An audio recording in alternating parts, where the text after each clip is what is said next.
Hello students, today in this lecture we are going to discuss about the economic organization, that is chapter third and of the paper first, और उसी के साथ साथ हम Mesolithic age के बारे में बात करेंगे, that is the part of the paper second. ठीक है, तो हमने ऑलरेडी Paleolithic age के बारे में बात कर ली थी. आज specifically in this lecture we are going to deal with these two chapters. तो सबसे पहले हम इकोनॉमिक ऑर्गेनाइजेशन के बारे में बात करते हैं, that is chapter third of paper first. ठीक है, सो पहला जो सवाल पूछा गया था 2025 के अंदर, that was what are the major theories that are proposed in the support of the origin of food production. यानी कि नियोलिथिक रेवोल्यूशन के बारे में या फिर जो नियोलिथिक फूड प्रोडक्शन है उसके बारे में अलग अलग थ्योरीज किस तरीके से बताती हैं या फिर अलग अलग थ्योरिस्ट किस तरीके से बताते हैं कि फूड प्रोडक्शन कैसे शुरू हुआ है, क्यों शुरू हुआ है और अभी तक कैसे सस्टेन कर रहा है हमारे साथ. ठीक है, तो उन्हीं थ्योरीज के बारे में हमें बातचीत करनी है. तो फूड प्रोडक्शन क्यों शुरू हुआ, अब इसके अंदर बिनफोर्ड कहते हैं कि पॉपुलेशन एक्सप्लोजन हो रहा था, because of that food production would have started. क्योंकि अगेन टेक्नोलॉजी, कोई भी नई टेक्नोलॉजी को आप धारण करेंगे तो उसके पीछे कुछ कारण होने चाहिए. ऐसे ही मनुष्य नहीं किसी नई टेक्नोलॉजी को धारण कर लेता. ठीक है, so you want to adapt to some new things, तो उसका कोई कारण होना चाहिए. तो बिनफोर्ड और आपके पास जो बसरफ हो गए, तो अलग अलग जो है वो there are theories. And then फिर उसके बाद आखिरकार ये स्टार्ट कैसे हुआ. सो स्टार्ट को बताने के लिए there is oasis theory and then there is Woodward's theory. तो अलग अलग थ्योरीज हैं. एक कहता है कि आपके पास छोटे छोटे ऑयसिस जो है वो बनने स्टार्ट हो गए, प्लांट के जो प्लांट्स के सोर्सेज हैं या फिर वाटर के सोर्सेज है काफ़ी ज़्यादा स्कार्स हो जाते हैं, जिसकी वजह से आपके पास ये हमें एग्रीकल्चर स्टार्ट करना पड़ता है. On the other hand there are different other theorist जो कि पर्टिकुलरली एनवायरमेंट और टोपोलॉजी को देखते हैं, वुडवर्ड देखते हैं उस चीज़ को, and on the basis of that ये बताया जाता है कि आखिरकार एग्रीकल्चर स्टार्ट कैसे हुआ. बहरहाल हम इन चीज़ों के बारे में आगे चल के बात करेंगे. फिर उसके बाद हमें ये बताना है कि एग्रीकल्चर आखिरकार अब तक कैसे चल पा रहा है, क्योंकि ज़्यादातर जो टेक्नोलॉजीज बनी हैं वो सारी की सारी टेक्नोलॉजीज लुप्त हो गई. आपको चॉपर चॉपिंग टूल्स के बारे में नहीं पता था, बिल्कुल अवेयरनेस भी नहीं था. आपको लावल्यूशन टूल टेक्नोलॉजी के बारे में नहीं पता था. जब मैं ब्लेड बोलता था तो आप जो आजकल के ब्लेड्स हैं उनको इमेजिन करना शुरू कर देते थे. जब हम हैंड एक्स बोला करते थे तो आज के जो हैंड एक्सेस हैं उनको आप इमेजिन करना शुरू कर देते थे. तो इसका मतलब क्या है कि जितनी भी टेक्नोलॉजी पहले बनी है वो सारी की सारी टेक्नोलॉजी ऑलमोस्ट गायब हो चुकी है, लुप्त हो चुकी है. लेकिन एग्रीकल्चर, एनिमल हस्बेंड्री के बारे में आपको आज भी अंदाजा है. तो एग्रीकल्चर में ऐसा क्या खास है कि वो आज तक चलता आ रहा है, तो उसी विषय के ऊपर हमें यहां पे बातचीत करनी है. ठीक है, सो वैसे तो this particular question it pertains to this particular section, that is the neolithic period. ठीक है, लेकिन एनी हाउ आज इस क्वेश्चन से हम शुरुआत करने वाले हैं. देन उसके बाद अगला सवाल 2024 के अंदर पूछा गया, द कल्चरल रेलेवेंस ऑफ कुला. अब जो कुला एक्सचेंज है ये ट्रोब्रियन आइलैंडर्स के अंदर मलिनोव्स्की ने डिमॉन्स्ट्रेट किया था. ऐसा नहीं है कि मलिनोव्स्की ने सबसे पहले डिमॉन्स्ट्रेट किया था, पहले भी बहुत सारे लोगों ने डिमॉन्स्ट्रेट किया, क्रिश्चियन मिशनरीज ने इसको दिखाया, लेकिन मलिनोव्स्की इसको फंक्शनलिस्ट पर्सपेक्टिव से डिमॉन्स्ट्रेट करते हैं एंड स्पेसिफिकली इसको यूज करते हैं इस चीज को बताने के लिए कि जो ट्रोब्रियंडल आइलैंड्स हैं या फिर ट्रोब्रियन आइलैंडर्स हैं, they are not the primitive people. ठीक है, तो फिर उसके बाद कुला के अलग अलग कल्चरल रेलेवेंस के बारे में हमें पता चलता है कि कुला पूरी तरह से फंक्शनल भी नहीं होता. कुला के अंदर there is an aspect of obligation. फिर उसके बाद फेमिनिस्ट बताते हैं कि कैसे वंस इन कुला ऑलवेज इन कुला, ये जो ऑब्लिगेशन है वो किस तरह से औरत के ऊपर भारी पड़ती है. और किस तरह से मलिनोव्स्की ने औरत का जो एक योगदान है वो बहुत कम लिखा था। फिर उसके बाद हम पॉलिटिकल पावर के बारे में, पॉलिटिकल कन्फ्लिक्ट के बारे में जानते हैं, क्योंकि इसी के साथ साथ जो पॉटलेस सेरेमनीज हैं दे आर ऑल्सो ऑर्गेनाइज्ड। कुला के साथ साथ देयर आर सर्टन फीस्ट जो कि ऑर्गेनाइज की जाती हैं, जो कि बाद में कुछ पॉलिटिकल एंथ्रोपोलॉजिस्ट ही या फिर पॉलिटिकल एंथ्रोपोलॉजिस्ट उसको लिख पाते हैं। सो उन्हीं अलग अलग एस्पेक्ट्स के बारे में यहां पे हमें बातचीत करनी है in the cultural relevance of kula. Then discuss the impact of globalization on the economic systems of the indigenous communities। very important question। और सबसे इंपॉर्टेंट बात है इसके थ्योरेटिकल फ्रेमवर्क्स की, ठीक है, कि इसके बारे में इमैनुअल वेलेस्टीन का मानना क्या था, इसके बारे में वुल्फ का मानना क्या था, इसके बारे में सिंह का मानना क्या था, इसके बारे में जेम्स सी स्कॉट का मानना क्या है। तो अलग अलग लोगों ने इसी मुद्दे के ऊपर अपने थ्योरेटिकल फ्रेमवर्क्स दिए हैं। अब बच्चे इन थ्योरेटिकल फ्रेमवर्क्स को बिल्कुल खारिज कर देते हैं और वो सिर्फ और सिर्फ ये लिखते हैं कि अच्छा, ग्लोबलाइजेशन की वजह से इंडिजिनस सिस्टम्स खत्म हो गए जी, वहां पे ये बुरा इंपैक्ट पड़ा है, वहां पे इंडेटनेस बढ़ गई, वहां पे हेल्थ क्राइसिस आ गया, वहां पे ये आ गया, वो आ गया। ये तो बहुत ही जो नाइव बच्चा है वो भी लिख देगा। But on the other hand you are attempting an optional paper, एक डिसिप्लिन का पेपर आप अटेम्प्ट कर रहे हैं, तो आपसे एक हमारी इच्छा रहती है या फिर आपसे हम ये देखना चाहेंगे कि आप किन थ्योरेटिकल पर्सपेक्टिव्स को यूटिलाइज कर सकते हैं ग्लोबलाइजेशन के इंपैक्ट को दिखाने के लिए। मॉरल इकोनॉमी के ऊपर क्या इंपैक्ट पड़ा है, जो एम्बेडेडनेस है उसके ऊपर क्या इंपैक्ट पड़ा है, जो कि कार्ल पोलियानी ने दिया था, ठीक है।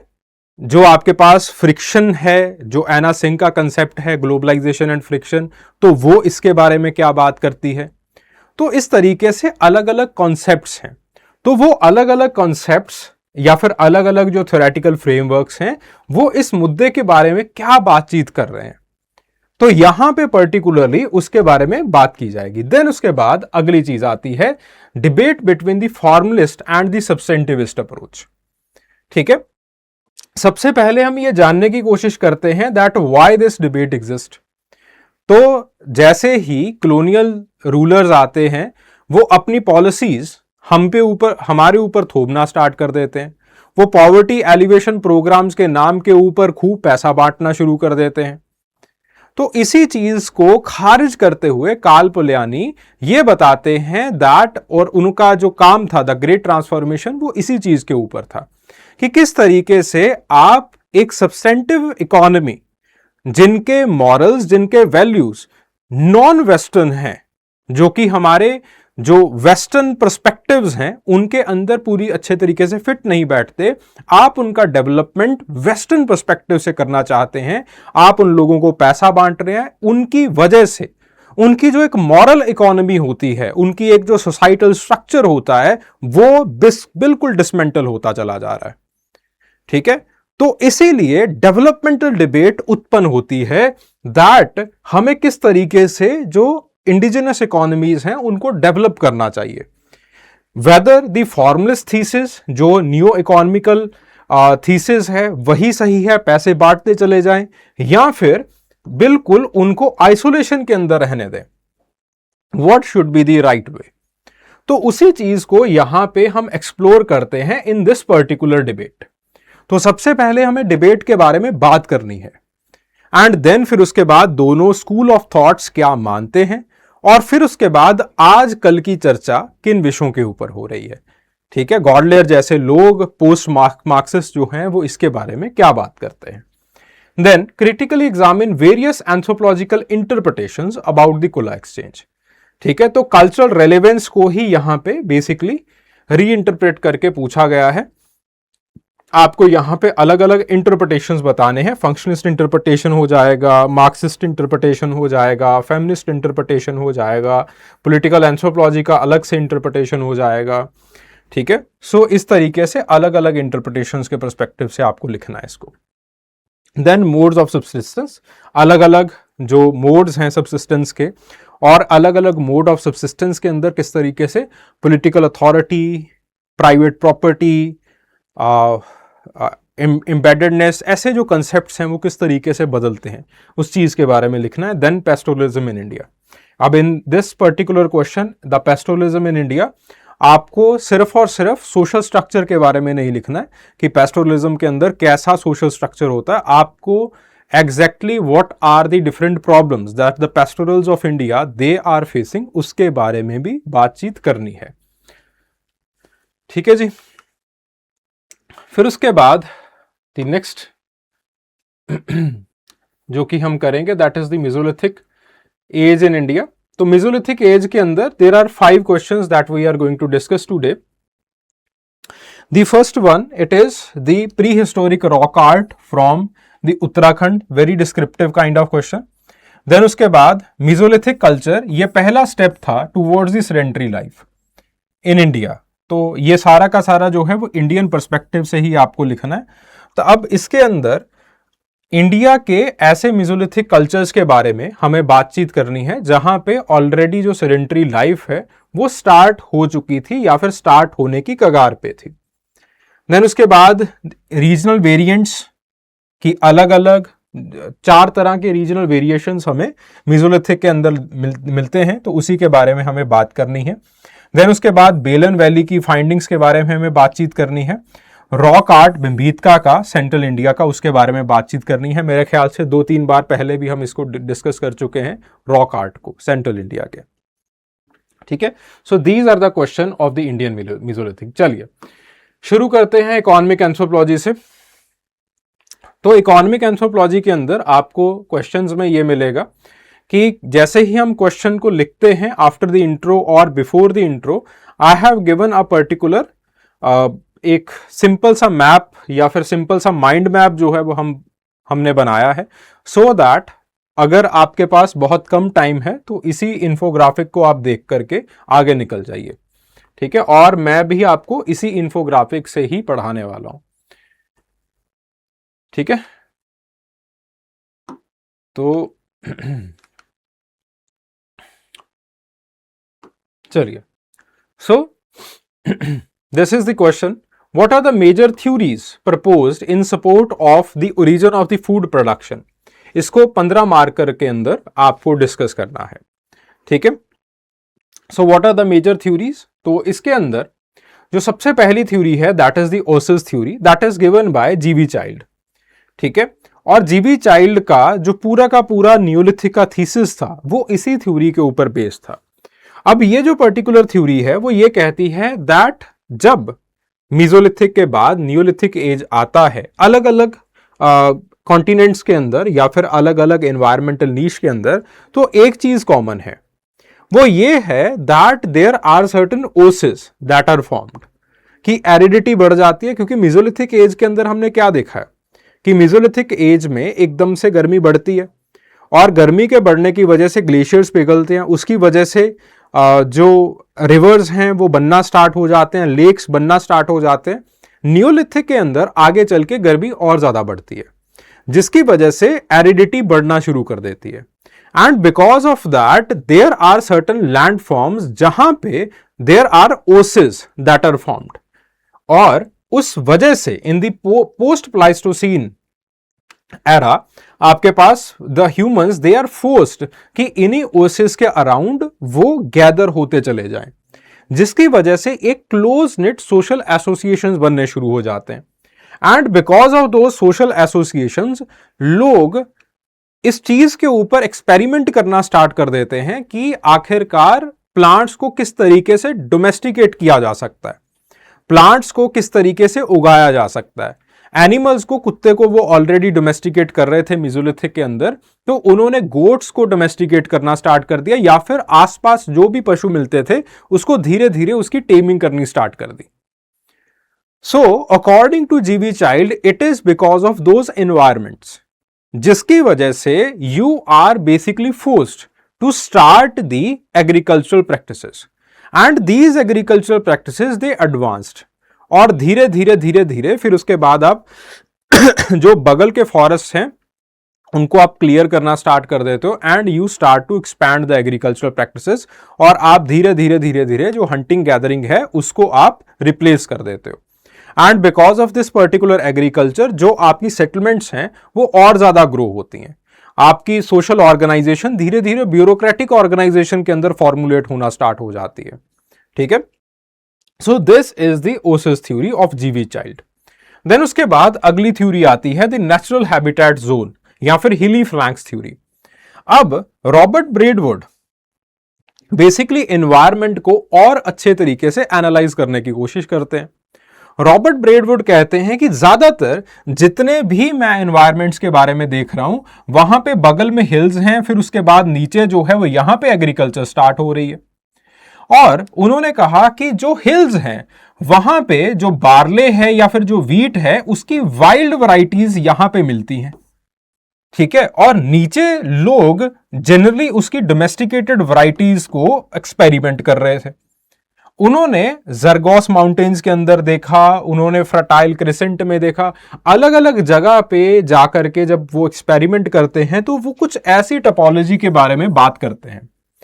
तो वो कहते हैं that the domestication it begin in the upland zones, कि पहले यहां पे स्टार्ट हुआ, आपने शीप्स यहां पे डोमेस्टिकेट करनी स्टार्ट की, जो वाइल्ड वैरायटी ऑफ वीट थी दैट वाज एडिबल, आपने उसको again you started to choose them. फिर उसके बाद आपने क्या किया, उसको आप नीचे लेके आते थे। तो जब आप नीचे लेके आते थे and here there was a fertile land, जो कि पहले वक्त जहां पे सिल्ट का अकोमोडेशन था, जहां पे काफी ज्यादा ऑर्गेनिक मटेरियल था, and this was a very fertile land. आपके पास वाइल्ड वैरायटी ऑफ वीट या फिर वाइल्ड वैरायटी ऑफ बार्ले जब आप नीचे उतारते थे तो धीरे धीरे यहां पे जो ग्रेन्स हैं वो अकमुलेट होना शुरू हो जाते थे, and they started these grains they started to cross pollinate with each other, और जिसकी वजह से धीरे धीरे जो डोमेस्टिकेशन है वो यहां पे जो है वो शुरू होना स्टार्ट हो गया। सो ब्रेडवुड कहते हैं कि अगर आप बार्ले या फिर वीट को देखोगे तो कुछ इस तरीके से उसका स्ट्रक्चर होता है कि जो नीचे वाली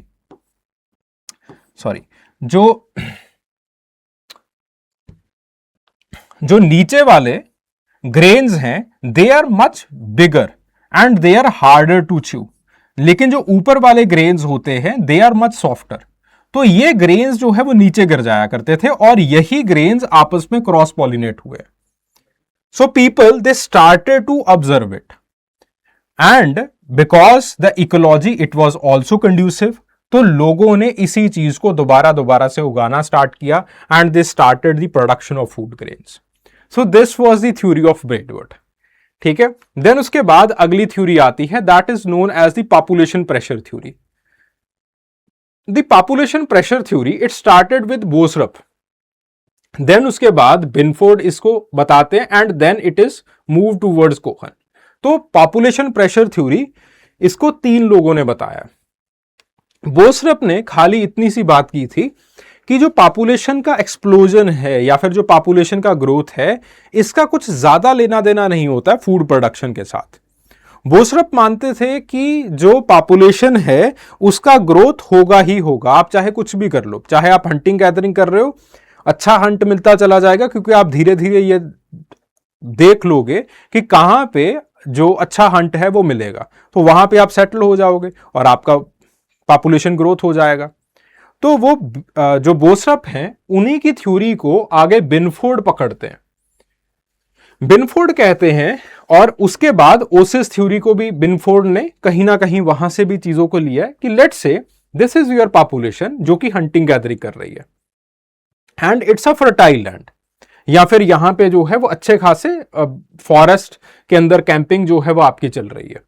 ठीक है, फिर उसके बाद आपका पॉपुलेशन बढ़ता चला जाएगा और धीरे धीरे there will be certain amount of population जिनको फॉरेस्ट से बाहर निकलना पड़ जाएगा। ठीक है, कोहन आगे इसी चीज को पकड़ते हैं। कोहन कहते हैं कि ये पर्टिकुलर लोग, इनको ये पता चलेगा कि अब हंटिंग और गैदरिंग से हमारा जो जीवन है या फिर हमारा सब्सिस्टेंस नहीं चलने वाला, और ये लोग फिर उसके बाद एक सोशल ऑर्गेनाइजेशन बनाएंगे और धीरे धीरे एनिमल्स को और प्लांट्स को डोमेस्टिकेट करना स्टार्ट कर देंगे।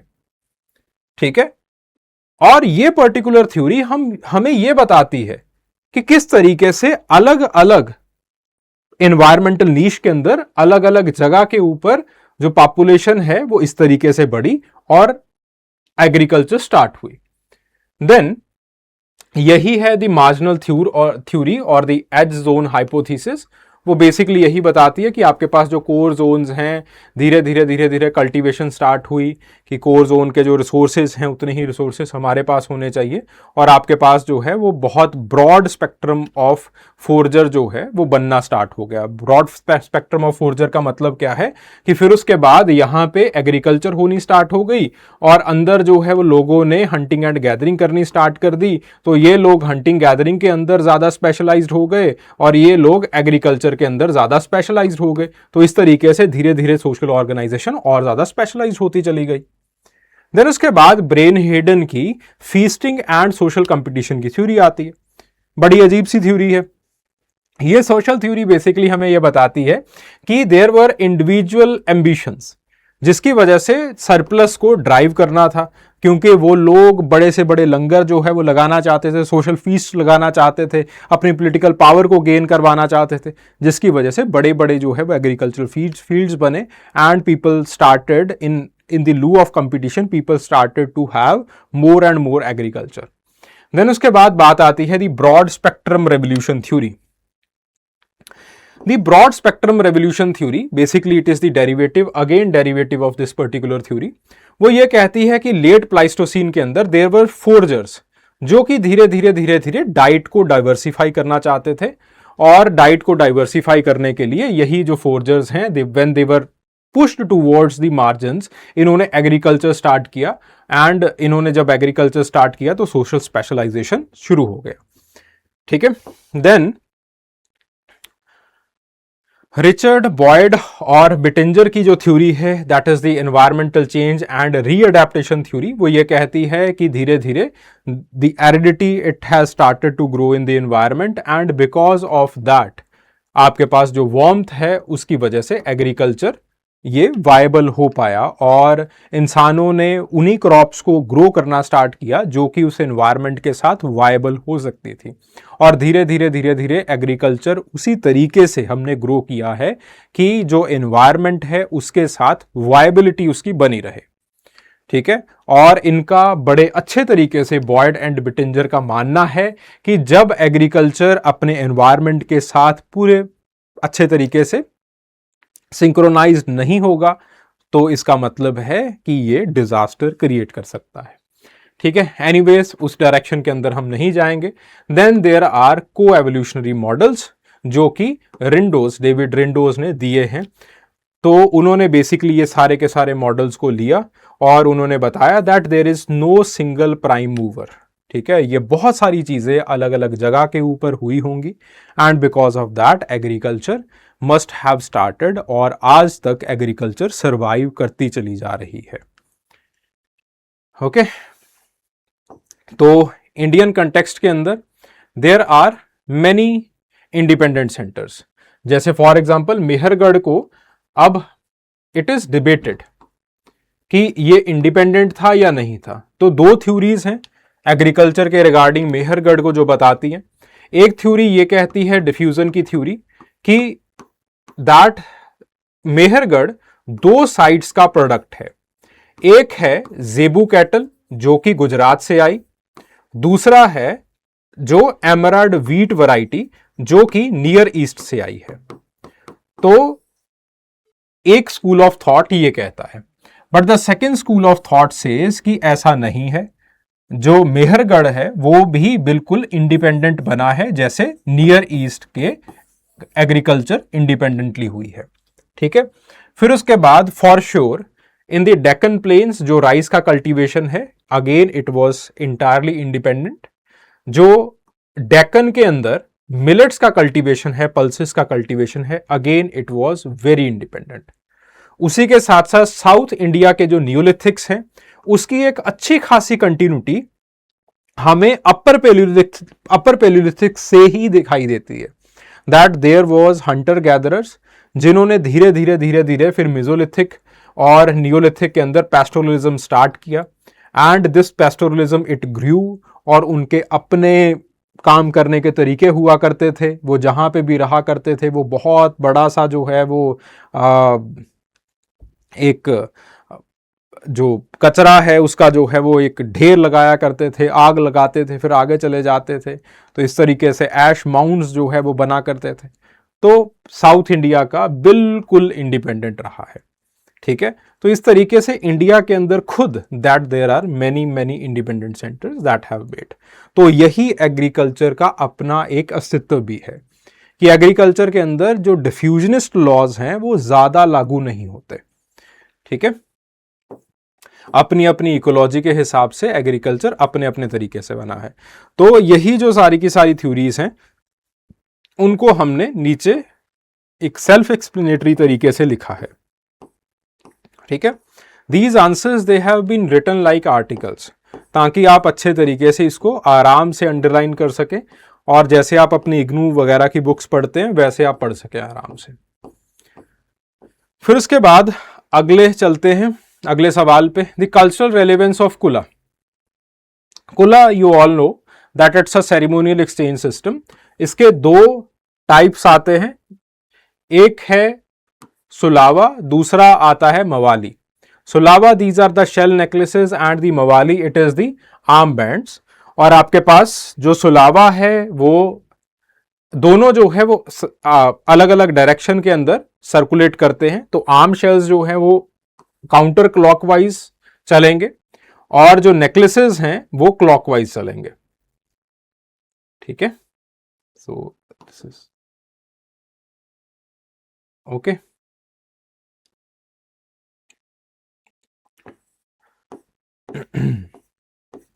फिर उसके बाद सवाल है कल्चरल रेलेवेंस क्या है। तो सबसे पहला कल्चरल रेलेवेंस है अकॉर्डिंग टू मलिनोस्की, कुला इज अ थीसिस और कुला इज अ सबस्टांस और a cultural process of cultural integration या सोशल इंटीग्रेशन। वो कहते हैं कि कुला की वजह से अलग अलग आइलैंड के लोग एक दूसरे को जानते हैं। कुला की वजह से वो पर्टिकुलर आइलैंड के लोग एक सेरेमनी के लिए एकत्रित होते हैं। कुला के लिए, कुला के हिसाब से या फिर जो पूरे क्रॉप साइकिल्स हैं वो बनते हैं। जब कुला होता है तो अगेन रिचुअल्स किए जाते हैं, रिचुअल्स के अंदर अगेन लोग एकत्रित होते हैं, राजा आता है, राजा की लिजिटिमेसी उस रिचुअल के हिसाब से तय होती है। तो इसका मतलब क्या है कि कुला it is creating the life long alliance, trust, safe inter island travel. कुला एक सोशल ग्लू की तरह काम करता है। देन अगला आता है the concept of moral economy. The concept of moral economy जो कि मॉस के पर्सपेक्टिव से हम बहुत अच्छे तरीके से समझ सकते हैं। वैसे तो this particular concept it was propagated by James C Scott, ठीक है, लेकिन इस पर्सपेक्टिव में यहां पे मार्कल मॉस को इस पर्सपेक्टिव से बड़े अच्छे तरीके से देख सकते हैं। तो सबसे पहले हम इसी चीज को समझते हैं that what exactly is the moral economy. Moral economy, let's say आपने किसी को पैसे दे दिए। ज्यादातर हम जब किसी को जमीन देते हैं खेती करने के लिए तो हम वहां पे लिखत नहीं लेते, उससे कोई फॉर्मल कॉन्ट्रैक्ट नहीं किया जाता गांव में। या फिर किसी को आप पैसे देते हैं तो वहां पे जरूरी नहीं है कि अगेन आप एक फॉर्मल कॉन्ट्रैक्ट उनके साथ करें। The reason is the moral economy. आपको यह पता है कि सामने वाले ने मुझसे पैसे लिए हैं, उसकी कॉन्शियंस इस चीज को जानती है, उसकी मॉरलिटी इस चीज को जानती है और वो हमेशा मेरे पैसे लौटाएगा। इस कंसेप्ट को कहते हैं मॉरल इकोनॉमी, कि मॉरलिटी अस्तित्व में आपके ऊपर प्रेशर बनाती है। और वही चीज मार्कल मॉस यहां पे बड़े अच्छे तरीके से बताते हैं। मार्कल मॉस कहते हैं that there is the obligatory period, कि आपके पास जो कुला है वो एक ऑब्लिगेशन क्रिएट करता है और 3/4 ऑब्लिगेशन जो है वो क्रिएट करता है। कुला कहता है the obligation it is of give, receive and repay. 3 तरह की ऑब्लिगेशन होती है। पहला है कि आपको एक बार अगर कुला नेकलेस या फिर कुला ब्रेसलेट आपके पास आ गया तो आपको पुराना कुला लौटाना पड़ेगा, नया कुला आपके पास कोई भी जो ब्रेसलेट है, नेकलेस है, वो आपको लेना पड़ेगा एंड आगे उनको चलाना पड़ेगा। आपके पास जो चीज आई है वो आप आगे चलाएंगे and once you are in Kula there is an obligation that always you will be in Kula. इसकी वजह से आपके पास एक एक्सचेंज सिस्टम बन जाता है जो कि आगे चल के मॉरल कॉन्टैक्ट को, जो मॉरल इकोनॉमी जिसकी हमने अभी बात की, उसको आगे चलाता है, उसको रीइंफोर्स करता है।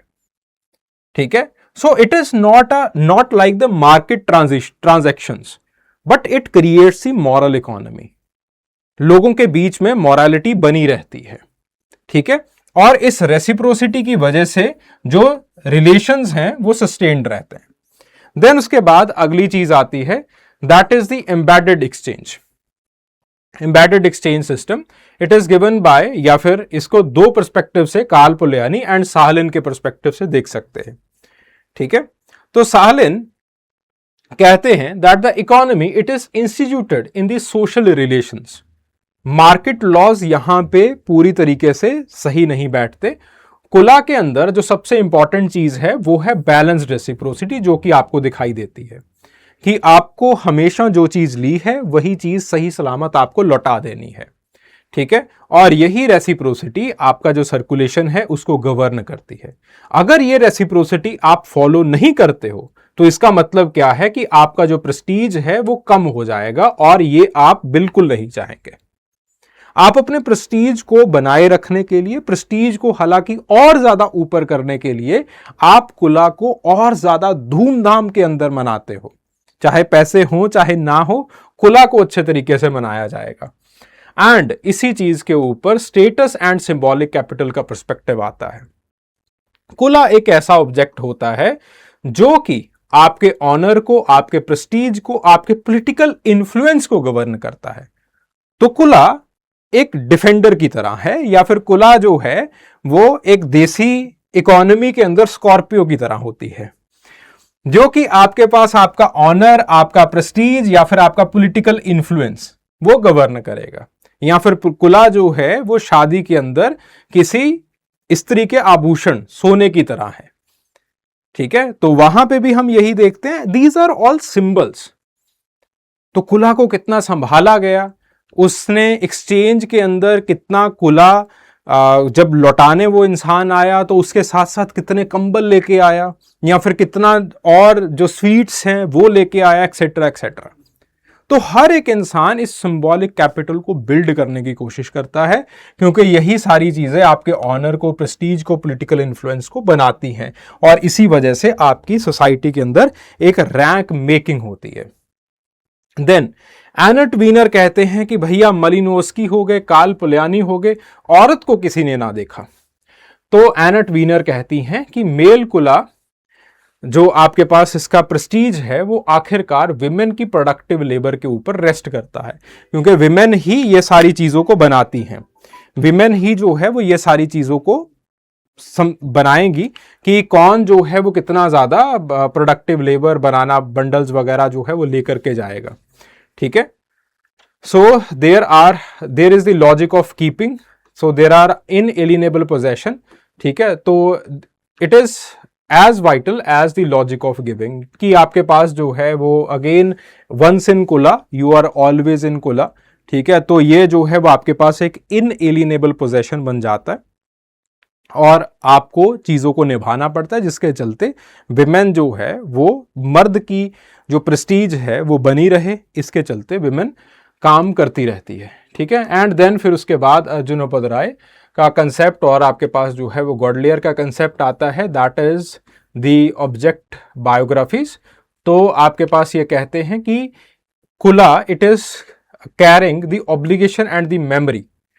ठीक है, तो हर एक कुला ऑब्जेक्ट के साथ पहले किसके पास था, फिर किसके पास था, फिर किसके पास था, फिर किसके पास था, किसने कुला कैसे बनाया, फिर किसने कुला कैसे बनाया।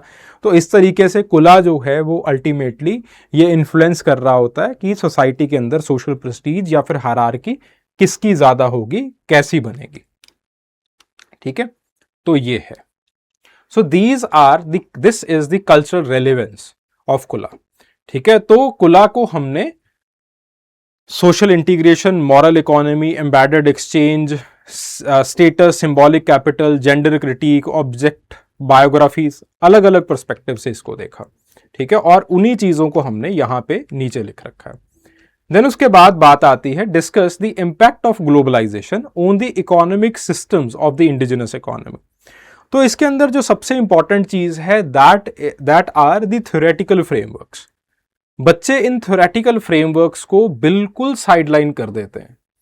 रादर आई वुड बिलीव कि अगर आगे चल के कुछ भी ऊटपटांग सवाल यूपीएससी पूछना चाहेगी तो वो इन थ्योरेटिकल फ्रेमवर्क से पूछेगी। ठीक है, तो पहला जो थ्योरेटिकल फ्रेमवर्क है it has been given by Karl Polanyi. तो कार्ल पोलैनी कहते हैं, अगेन द ग्रेट ट्रांसफॉर्मेशन के अंदर जो अपना कंसेप्ट कार्ल पोलैनी ने दिया, कार्ल पोलैनी कहते हैं कि देखिए भैया, आप हैं बाहर वाले लोग, यू आर फ्रॉम वेस्ट, आप ईस्ट के ऊपर रूल करना चाहते हैं। जो वेस्ट के एथिक्स हैं, वेस्ट का जो नजरिया है पैसे को देखने का, दैट इज डिफरेंट।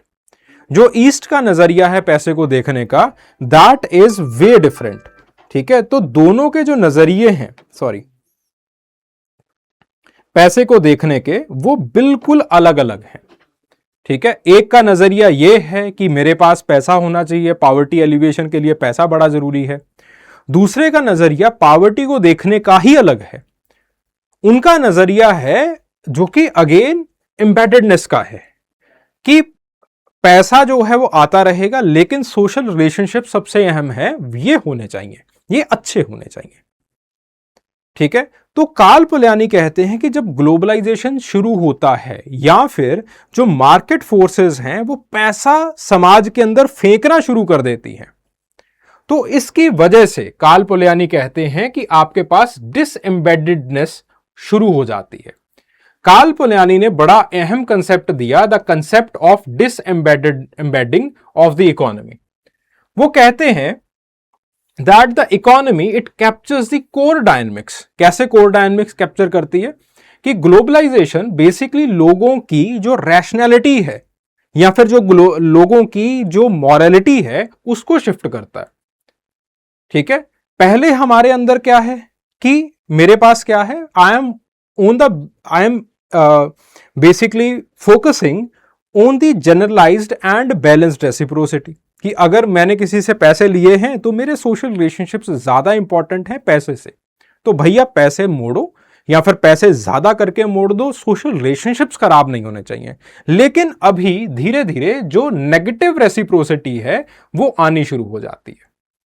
ठीक है, लोग प्राइस लॉजिक के बारे में सोचना शुरू कर देते हैं कि यहां से हम सामान नहीं लेते, वहां से सामान लेंगे तो हमें सस्ता पड़ेगा। लोग इस चीज को नहीं देखते कि what is the social cost of that particular price logic. ठीक है, तो लोग ग्लोबलाइजेशन की वजह से धीरे धीरे जो मॉरलिटी है उसकी डिसएम्बेडिंग होती चली जा रही है। अगला जो थ्योरेटिकल फ्रेमवर्क है it has been created by Eric Wolf and Immanuel Wallerstein. Eric Wolf और Immanuel Wallerstein world system perspectives देते हैं। तो what are these world system perspective? सबसे पहले इमैनुअल वेलेस्टीन के वर्ड सिस्टम पर्सपेक्टिव्स को समझने की कोशिश करते हैं। एप्पल को देखो, जो कि मोबाइल फोन्स बनाती है, सेब वाला एप्पल नहीं। तो Apple is a particular brand. अब क्या एप्पल खुद सारे पार्ट्स को मैन्युफैक्चर करता है? नहीं। देयर आर सर्टेन पार्ट्स जो कि ताइवान मैन्युफैक्चर करेगा, एंड देन फिर उसके बाद ताइवान से और चाइना से पार्ट्स आएंगे, वो इंडिया के अंदर हो सकता है आ रहे हो या फिर चाइना के अंदर आ रहे हो। चाइना के कुछ जगह के ऊपर वहां पे पार्ट्स को असेंबल किया जा रहा होगा। अब जो एक लेबर है या फिर जो एक लेबर फैक्ट्री है जो चाइना के अंदर है या फिर इंडिया में है, क्या वो ये तय कर सकती है कि जो हम मोबाइल बनाने जा रहे हैं उसका प्राइस क्या होगा? क्या वो अपना नाम उस मोबाइल फोन के ऊपर लिखवा सकती है? नहीं। Similarly take the case of Gap, जो कि ब्रांड है एक। Now it is registered in USA, but ये अगेन बांग्लादेश से काम करवा रहा है। तो ज्यादातर जो नेशंस हैं अकॉर्डिंग टू इमैनुअल वेलेस्टीन ग्लोबलाइजेशन की वजह से दो पार्ट्स में बट जाते हैं। एक होते हैं कोर, दूसरा होते हैं पेरिफेरी, जिसको हम पर्दी कहते हैं, पेरिफेरी के नेशंस।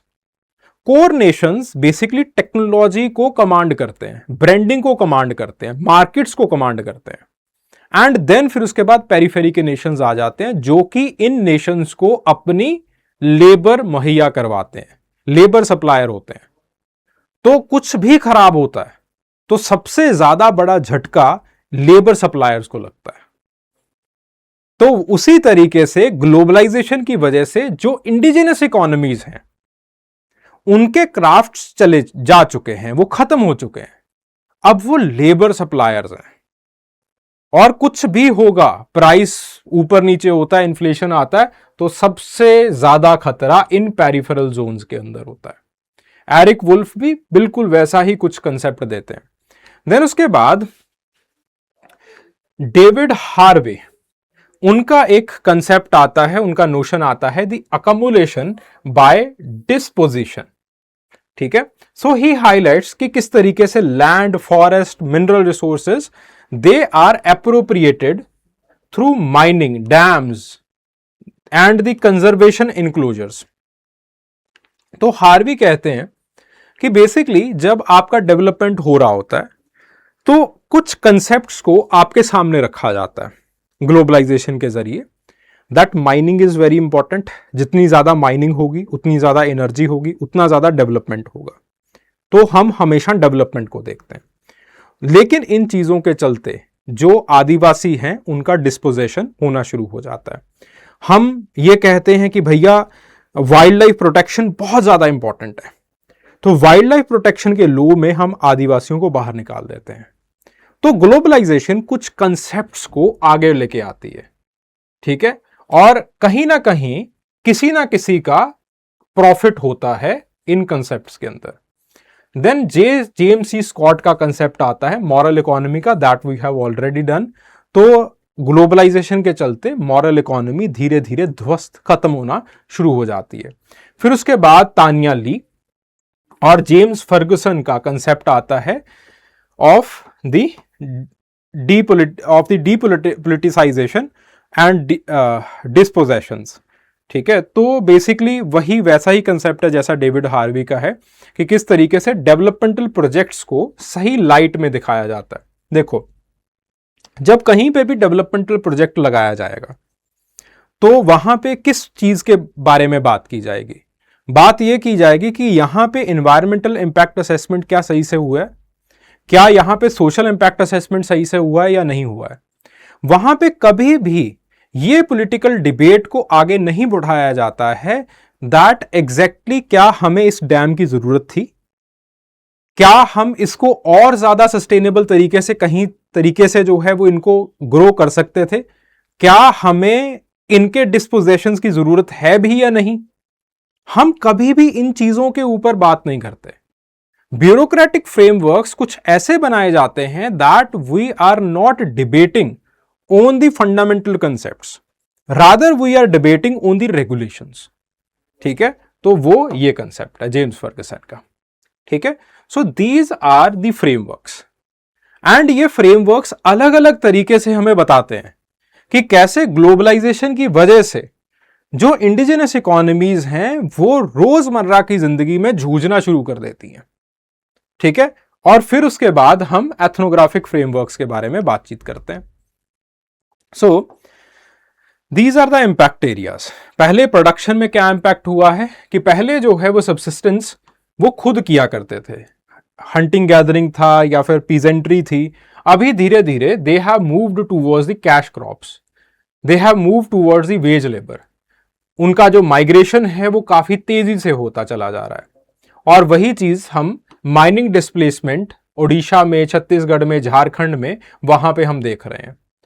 ठीक है, एंड बिकॉज ऑफ दैट पहले आर्टिजन्स थे या फिर पहले कुछ भी किया करते थे, तो जो उनकी ट्रेडिशनल स्किलिंग थी वो अब धीरे धीरे चलती गायब होती चली जा रही है। They are moving towards deskilling. ठीक है, cultural stress and seasonal precocity इनके अंदर देखी जा रही है। क्यों?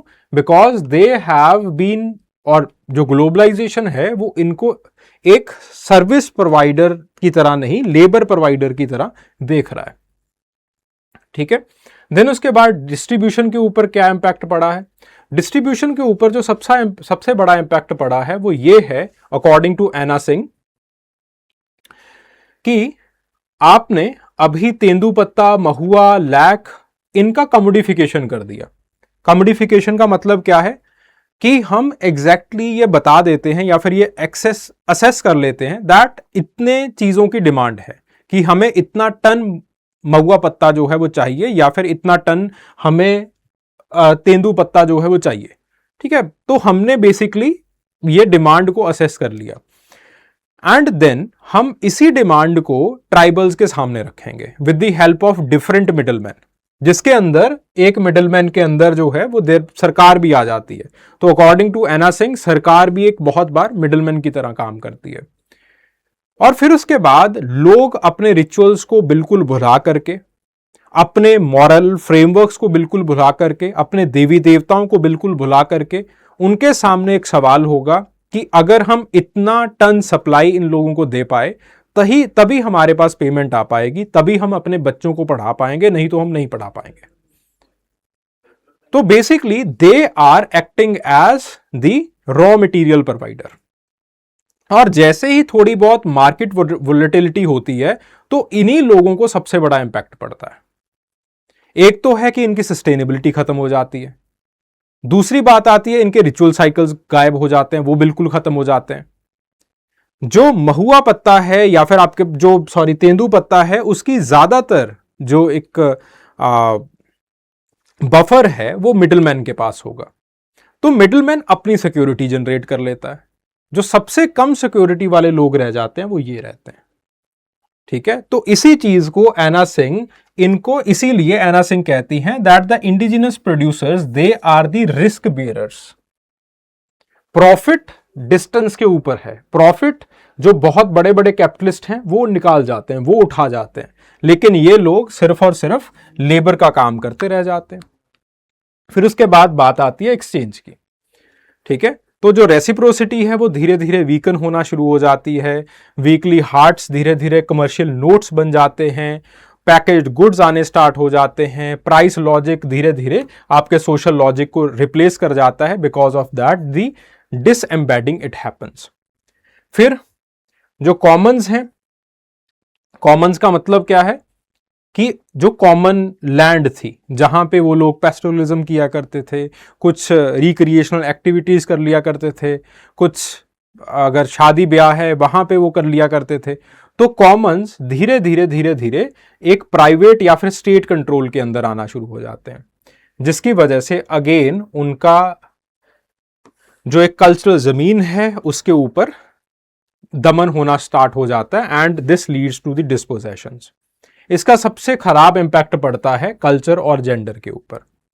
ठीक है, नई गुड्स, नई एजुकेशन, नए एस्पिरेशंस उनके अंदर आ जाते हैं, जिसकी वजह से जो पुराना कल्चर है इट इज टेकन ओवर। ठीक है, अब there are certain institutions like FRA, PESA है। ठीक है, ये बहुत बार एक काउंटर फोर्स की तरह एक्ट कर सकते हैं। ठीक है, फॉरेस्ट जो फॉरेस्ट गवर्नेंस है या फिर जो कम्युनिटी फॉरेस्ट गवर्नेंस है, हम उनको इंस्टॉल कर सकते हैं ताकि राइट बेस्ड मोबिलाइजेशन हो सके। ठीक है, so these are the things. अभी जो आउटकम हम देख रहे हैं, ऐसा नहीं है कि बिल्कुल इकोनॉमीज ध्वस्त हो चुकी हैं, खत्म हो चुकी हैं। इकोनॉमीज हैं, लेकिन उनका पूरी तरीके से कमोडिफिकेशन होता चला जा रहा है। ठीक है, so these are the basic fundamentals कि कैसे जो इकोनॉमीज हैं वो बनी है। ठीक है, सॉरी, ग्लोबलाइजेशन की वजह से इकोनॉमीज इंपैक्ट हो रही हैं। Then the next question, the debate between the formalist and the substantivist approaches. तो सबसे पहले हम इसी चीज को जानने की कोशिश करते हैं कि फॉर्मलिस्ट का लॉजिक क्या है और सब्सटेंटिविस्ट का लॉजिक क्या है। तो you already know that what is the debate between the formalist and सब्सटेंटिविस्ट।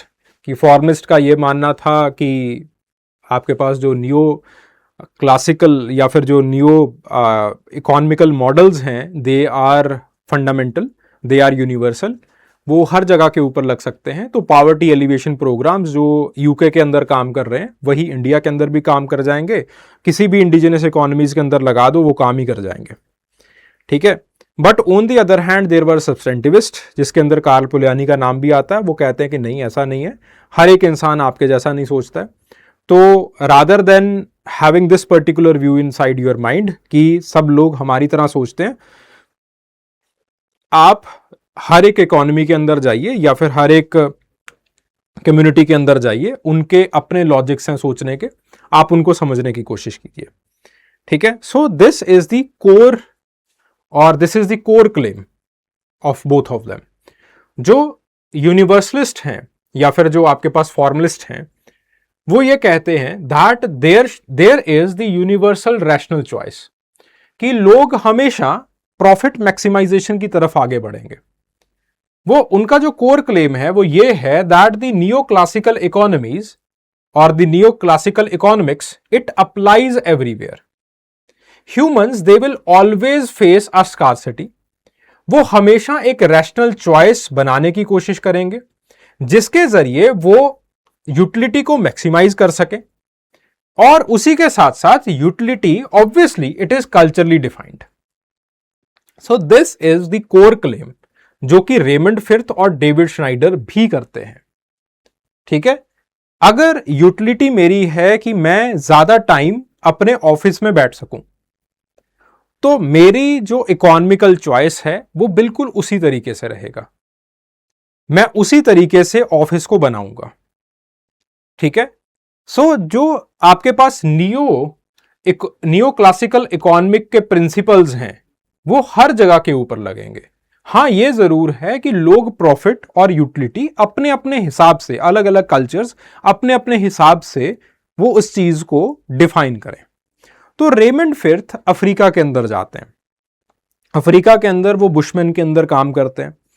Bushman के अंदर वो दिखाते हैं कि बुशमैन को डिमिनिशिंग रिटर्न्स के बारे में पता है। वो कहते हैं कि बुशमैन लोग जो हैं वो ज्यादातर सुबह हंटिंग के लिए जाएंगे, सुबह 2-3 घंटे हंटिंग करते हैं, हंटिंग करके अपना जो भी हंट पकड़ना होता है वो लेके घर पे आ जाते हैं, and then they will rest. Weekly वो ज्यादा काम नहीं करते हैं। तो अब एक तरीका है इस चीज को दिखाने का कि उनकी रैशनैलिटी बिल्कुल डिफरेंट है। लेकिन रेमंड फिर्थ कहते हैं कि जब हम उन लोगों से बातचीत करते हैं तो हमें यह समझ में आता है कि उनको इकोनॉमिक्स के बारे में बड़ा अच्छा नॉलेज है। उनको यह पता है कि अगर हम सारा दिन घूमते फिरते चले जाएंगे तो एनर्जी ज्यादा वेस्ट होगी, लेकिन हंट कुछ ज्यादा पकड़ा नहीं जाएगा। जो सुबह हंट पकड़ लिया वो जो है वो ज्यादातर फाइनल होता है। तो इसका मतलब क्या है? That they know that what is the diminishing returns और what are the diminishing returns. So they know about this, they know about profit, लेकिन प्रॉफिट को वो पैसे से डिफाइन नहीं करेंगे। प्रॉफिट को वो डिफाइन करते हैं from the perspective of hunting, ठीक है। तो यहां पे यूटिलिटी या प्रॉफिट वो कल्चरली डिफाइंड होता है, लेकिन जो लॉजिक्स हैं, जो प्रिंसिपल्स हैं, वो वही रहेंगे। This is the perspective of formalist. फिर उसके बाद जो सब्सटेंटिविस्ट का कोर क्लेम है वो कहते हैं कि in the non capitalist societies production exchange they are organised by kinship, polity, rituals etcetera etcetera. Markets are not dominant. If the markets are not dominant, तो आप ऐसे कैसे कह सकते हो कि जो न्यू क्लासिकल इकोनॉमिक्स है ये हर जगह के ऊपर लगेगी? नहीं लग सकती, क्योंकि मार्केट्स वहां पे they are dictated by kinship. आप उसी दुकान के पास जाओगे या फिर आप उसी दुकानदार के पास जाओगे जो आपका रिश्तेदार है। क्यों? क्योंकि बगल वाली दुकान में जाने में आपको शर्म आएगी। आपका रिश्तेदार जो है वो उलामा लेके आ जाएगा, किसी रिचुअल के अंदर आपको मिलेगा, किसी शादी में मिलेगा, तो आप आंखें कैसे मिला पाओगे उससे? ठीक है। So the economic laws they are historically specific. तो द लॉजिक वो इनका ये है that there are same analytical tools, choice है, कॉस्ट है, एलोकेशन है, ये हर एक सोसाइटी के ऊपर जो है वो ये सारी चीजें लग सकती हैं, ठीक है। So the cultures they shape the preference, लेकिन जो लॉजिक है डिसीजन मेकिंग का वो उन्हीं डिमिनिशिंग रिटर्न्स और प्रॉफिट वगैरह के ऊपर ही रहता है। जो लॉजिक है इनका वो ये है कि आपको कंपैरेटिव टोपोलॉजीज को यूज करना चाहिए, रेसिप्रोसिटी के, रीडिस्ट्रीब्यूशन के, मार्केट के। जैसी सोसाइटी होगी, जैसे सोशल रिलेशनशिप्स होंगे, वैसा ही आपको डेवलपमेंटल प्रोग्राम वहां पे उस पर्टिकुलर इकोनॉमी के अंदर लगाना पड़ेगा, ठीक है। So the major issue behind them the unit formalist का, it is the individual choice, substantivist institution social relationships को मानते हैं। मोटिवेशन फॉर्मलिस्ट की यूटिलिटी प्रॉफिट होती है, सब्सटेंटिविस्ट सबसिस्टेंस प्रेस्टीज मानते हैं। मार्केट फॉर्मलिस्ट का यूनिवर्सल कॉन्स्ट्रक्ट होता है, सब्सटेंटिविस्ट मानते हैं that they all the markets they are historically constructed. Method जो फॉर्मलिस्ट का होगा that will be the formal modelling, जो सब्सटेंटिविस्ट का मेथड होता है that is ethnographic, historical comparisons के ऊपर वो काम करते हैं, ठीक है। तो यहां पे जो ये लॉजिक सिस्टम्स हैं इनको समझना बड़ा इंपॉर्टेंट है, ठीक है।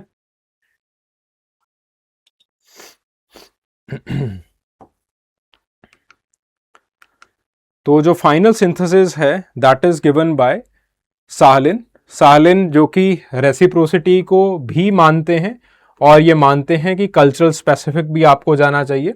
गॉडलेयर जो कि ये मानते हैं that there are different modes of production in a particular culture, तो एक पर्टिकुलर लॉजिक नहीं लगा सकते, तो गिफ्ट का लॉजिक भी रहेगा और उसी के साथ साथ पावर का लॉजिक भी रहता है। तो जो कैपिटलिज्म है एंड उसी के साथ साथ जो आपके पास एक सोशलिस्टिक इकोनॉमीज हैं या फिर जो कम्युनल इकोनॉमीज होती हैं, दे को एग्जिस्ट, ठीक है। और अगेन वुल्फ इस चीज को मानते हैं कि भैया there are simple non western economies, लेकिन ऐसा नहीं है कि वो बिल्कुल आइसोलेशन में है, वो धीरे धीरे चेंज करती चली जा रही हैं।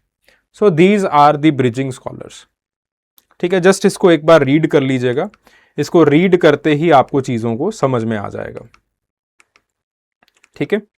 Then the next question, critically examine the various anthropological interpretations about Kula. तो इसके अंदर most of the interpretations we have already done. Integrationist lens Malinowski का हमने ऑलरेडी कर लिया है। गिफ्ट का जो मॉरल लेंस है वो हमने ऑलरेडी कर लिया। एम्बॉर्डेड इकोनॉमीज को कर चुके हैं, सिंबॉलिक कैपिटल को कर चुके हैं। I think we have already done all, ठीक है। ये ऊपर वाला जो क्वेश्चन था कल्चरल रेलेवेंस का, उसी के अंदर हमने ये सारी चीजें कर ली हैं, ठीक है। उन्हीं को हमने ये नीचे लिखा हुआ है, ठीक है। Then what are the different modes of subsistence.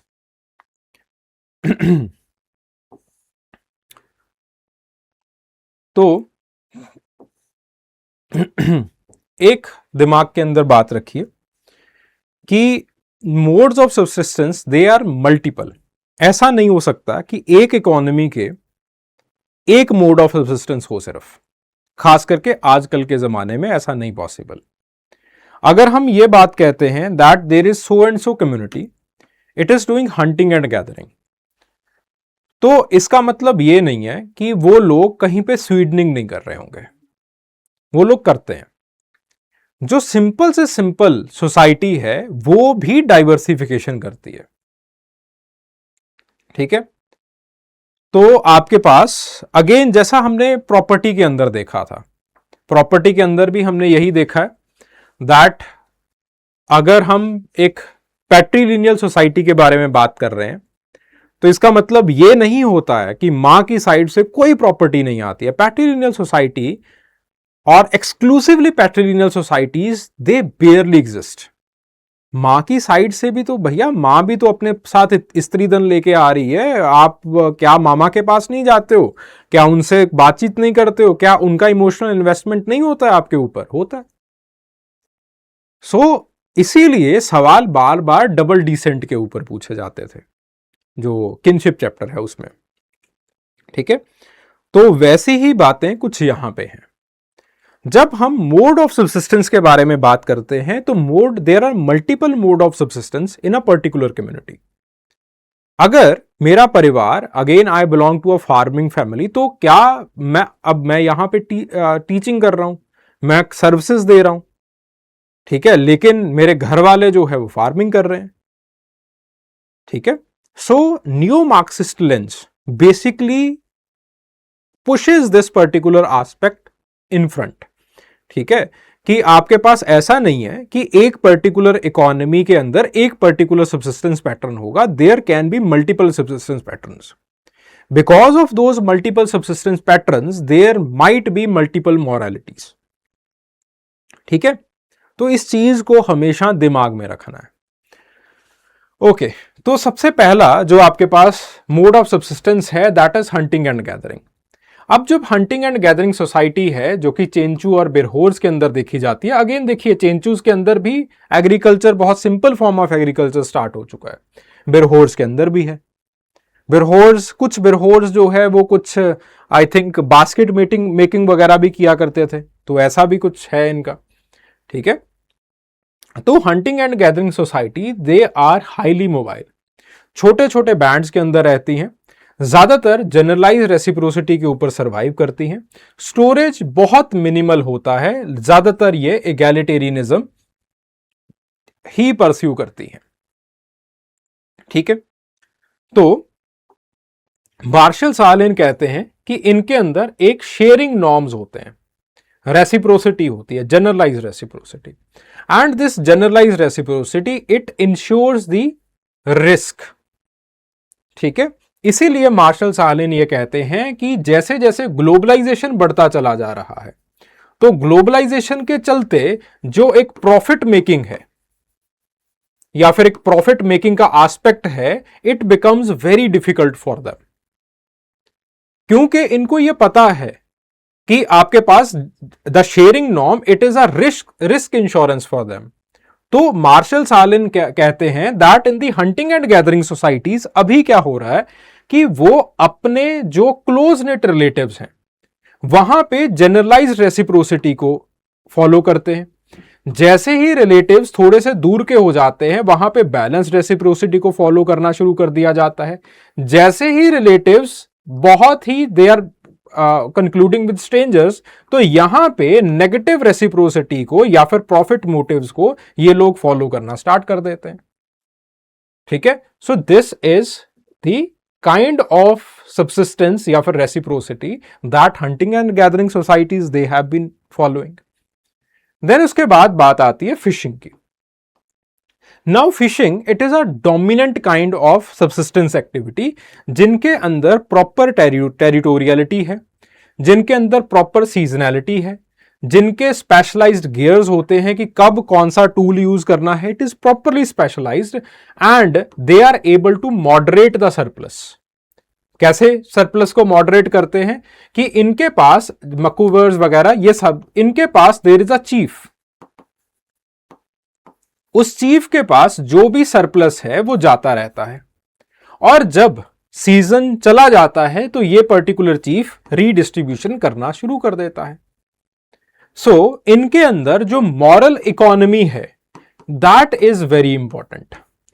और जो सबसे बड़ा अभी जो चैलेंज ये लोग फेस कर रहे हैं दैट इज क्लाइमेट चेंज, और उसी के साथ साथ जो मैकेनाइजेशन स्टार्ट हो गया है इकोनॉमी का, because of the mechanisation of economy इनके जो पॉलिटिकल स्ट्रक्चर्स हैं वो हार्म होते चले जा रहे हैं, ठीक है। Parallel political structures that are build on capitalism वो बनते चले जा रहे हैं, ठीक है। तो ये सबसे बड़ा नेगेटिव इन्फ्लुएंस इनके अंदर देखा जा रहा है। देन उसके बाद बात आती है हॉर्टिकल्चर या स्वीडनिंग की। स्वीडनिंग के अंदर बहुत सिंपल टेक्नोलॉजी रहती है, फैलो साइकिल्स रहते हैं स्लैश एंड बर्न में, जैसे आपके पास 1 से 3 साल का यूज होता है, फिर उसके बाद 5 से 15 साल बिल्कुल फैलो छोड़ दिया जाता है। मिक्स्ड क्रॉपिंग होती है, इंटेंसिव एग्रीकल्चर की तरह बिल्कुल नहीं होता है कि मोनोक्रॉपिंग होगी। ज्यादातर लेबर किन बेस्ड रहती है, यानी कि किंगरेड रिश्तेदार सब यहां पे एक पर्टिकुलर लैंड के ऊपर काम करते हैं, and there is a customary tenure कि इस पर्टिकुलर लैंड के ऊपर पहले अगर फैमिली F1 काम कर रही थी, फिर अपनी सर्वसम्मति से इस फैमिली को हटा करके अगला साइकिल फैमिली F2 को दे दिया जाएगा। So there are customary tenures, जिसकी वजह से इनके अंदर कॉमन्स आर वेरी इंपॉर्टेंट, या फिर कॉमन प्रॉपर्टी का कंसेप्ट इनके अंदर सबसे ज्यादा इंपॉर्टेंट होता है। प्राइवेट प्रॉपर्टी इनके अंदर काफी कम रहती है, बिकॉज इनके अंदर प्राइवेट प्रॉपर्टी बहुत कम रहती है। इसकी वजह से जो मॉडर्न लॉज हैं वो इनके अंदर लागू नहीं हो पाते। जो कॉमन लैंड्स हैं वो धीरे धीरे गवर्नमेंट के पास जाती रहती हैं, वहां पे डैम्स बनती रहती हैं, एंड इसी चीज को हम कहते हैं डिस्पोजेशंस। ठीक है, so the dispositions they are enormous in the horticultural and in the swiddening societies. ठीक है, देन अभी जो अगली चीज हम ये देख रहे हैं वो ये है कि दैट पॉपुलेशन प्रेशर्स जितना ज्यादा बढ़ते हैं उतना ज्यादा एनवायरमेंट इनका खराब होता है, क्योंकि फैलो साइकिल्स उतने ज्यादा सिकुड़ जाते हैं। देन पैस्टोरलिज्म,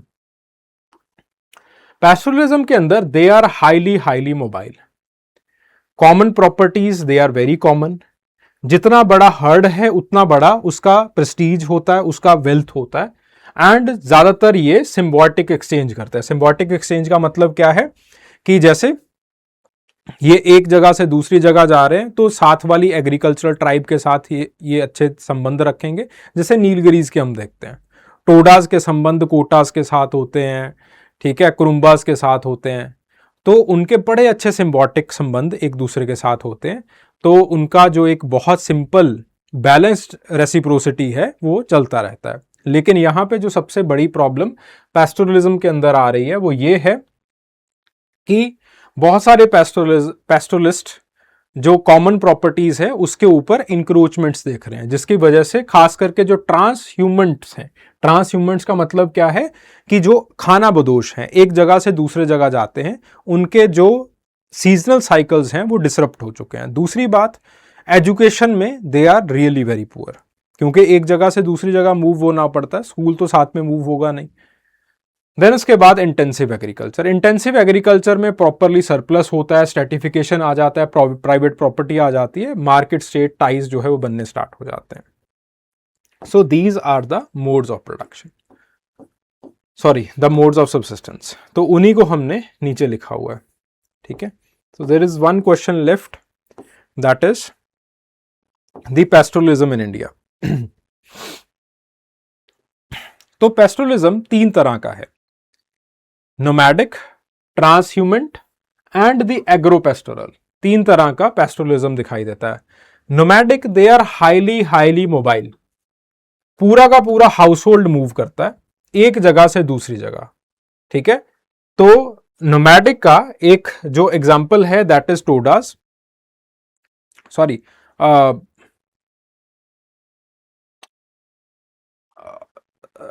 नोमैडिक का एग्जैक्ट एग्जाम्पल अभी हमारे पास नहीं है।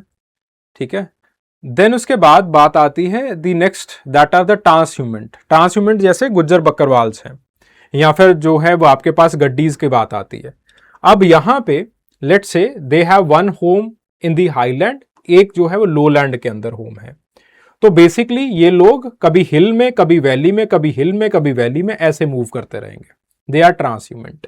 एंड देन एग्रोपेस्टोरल्स, एग्रोपेस्टोरल्स का मतलब क्या है कि ये जो है वो भेड़ बकरियां भी पालते हैं और उसके साथ साथ मेजरली ये लोग एग्रीकल्चर भी कर रहे होते हैं, जैसे जनरली हम काफी सारे फार्मिंग ट्राइब्स के अंदर देखते हैं। ठीक है, सो पैस्टोरलिज्म आपको तीन तरह का दिखाई देता है, नोमैडिक, ट्रांसह्यूमेंट एंड एग्रोपेस्टोरल्स। ठीक है, सो ये हैं मेजर, हमने एग्जांपल्स दे दिए हैं। द एग्जाम्पल्स गुज्जर बकरवाल्स का, गड्डीज का, रबाड़ीज का, टोडास का, और जो कोर फीचर्स हैं वो कुछ ऐसे रहते हैं that they are highly mobile, common property regimes रहेंगे, सिम्बायोटिक एक्सचेंज सिस्टम्स रहते हैं, हर्डिंग ये लोग करते हैं, हर्ड जो है वो वेल्थ का प्रतीक होती हैं, स्टेटस का प्रतीक होती हैं, किन बेस्ड सोशल ऑर्गेनाइजेशंस होती हैं, जेंडर्ड लेबर्स होते हैं इनके। ठीक है,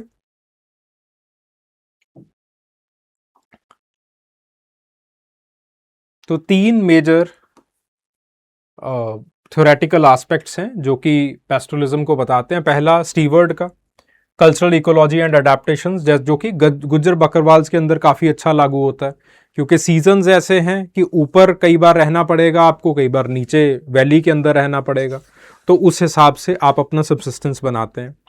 ठीक है, देन उसके बाद बात पेस्टोरल एक्सचेंज रिलेशंस के बारे में बात करते हैं कि अलग अलग इन पेस्टोरल्स के अंदर इन्होंने यूसुफाई पठान्स के अंदर वैसे तो काम किया था। तो बात कहते हैं कि इन पेस्टोरल्स के अंदर क्या होता है कि अलग अलग फैमिलीज होती हैं और उनके जो पॉलिटिकल रिलेशनशिप्स हैं या फिर उनके जो मैरिटल रिलेशनशिप्स हैं वो कुछ इस तरीके से बनाए जाते हैं कि मैक्सिमम हर्ड या फिर मैक्सिमम कैटल्स किसके पास होंगे। तो वो बहुत ही प्रैग्मेटिकली रूल्स को या फिर जो एथनिसिटी है या फिर एथनिसिटी का जो कंसेप्ट है, कॉमननेस का कंसेप्ट है, उसको बहुत प्रैग्मेटिकली, बहुत नुआंस्ड वे के अंदर वो उसको री इनोवेट करते रहते हैं। ठीक है, तो इसी से फेडरिक बात कहते हैं कि जो एथनिसिटी होती है वो बार बार री इनोवेट हो सकती है। ठीक है, तो alliance making it is very much prominent in these pastorals. और उसी के साथ साथ फेडरिक बात ये भी बताते हैं कि जो पेस्टोरल कम्युनिटी है उनकी जो एथनिसिटी है it is very much fluid, जिसकी वजह से ये जो पेस्टोरल कम्युनिटीज हैं, जो अगल बगल की जो एग्रीकल्चरल ट्राइब्स हैं, उनके साथ भी अलायंस रिलेशनशिप्स, शादी ब्याह के रिलेशनशिप्स बनाती रहती हैं। ठीक है, देन उसके बाद बात आती है पॉलिटिकल इकोलॉजी की। पॉलिटिकल इकोलॉजी का कंसेप्ट बेसिकली कहता है कि बहुत बार जैसे गुज्जर बकरवाल्स हैं, अब वो जिस जमीन के ऊपर अपना पेस्टोरलिज्म कर रहे हैं वो फिलहाल के दौर में हमारे लिए एक बरान जमीन की तरह है कि जहां पे हमें कोई भी उपजाऊ चीज जो है वो नहीं मिल सकती। लेकिन कल को अगर there is a political policy या फिर there is a political debate around development, और वो पॉलिटिकल डिबेट जो है वो जम्मू कश्मीर के गुजर बकरवाल्स के एरियाज के अंदर या फिर हिमाचल के गुजर बकरवाल्स के एरियाज के अंदर शिफ्ट हो रही है, that so and so land के ऊपर ये पर्टिकुलर डैम बनाया जा सकता है, इस पर्टिकुलर हाउसिंग कम्प्लेक्स को क्रिएट किया जा सकता है, तो हम उस पर्टिकुलर जमीन को गुजर बकरवाल की जमीन को ना देख करके हम उसको हाउसिंग कम्प्लेक्स की तरह देखना स्टार्ट कर देंगे। तो बेसिकली गवर्नमेंट के पास ये अथॉरिटी होती है कि किसी भी रिसोर्स को, खास करके इन पेस्टोरल्स के रिसोर्सेज को, वो किस तरीके से पेश कर सकती है लोगों के सामने। जैसे अभी ग्रीन लैंड को हर एक इंसान रिसोर्स की तरह देख रहा है, पहले उसको बरान जमीन की तरह देख रहा था, तो ग्रीन लैंड तो बिल्कुल वैसा का वैसा है। तो पॉलिटिकल इकोलॉजी कहती है that the resource it is politically defined. तो उसी तरीके से एक हंटिंग गैदरिंग ट्राइब या फिर एक पेस्टोरल ट्राइब का जो जमीन है, जो उसका रिसोर्स है, वो गवर्नमेंट डिफाइन करता है कि तू यहां पे रहेगा, ये डेवलपमेंटल रिसोर्स है, तू यहां पे रहेगा, आप ऐसे चलोगे। तो गवर्नमेंट बेसिकली सिर्फ और सिर्फ रेगुलेट नहीं करता, गवर्नमेंट एक्टिवली डिफाइन करता है। ठीक है, so these are the basic concepts या फिर बेसिक थीम्स जो कि यहां पे लगती हैं।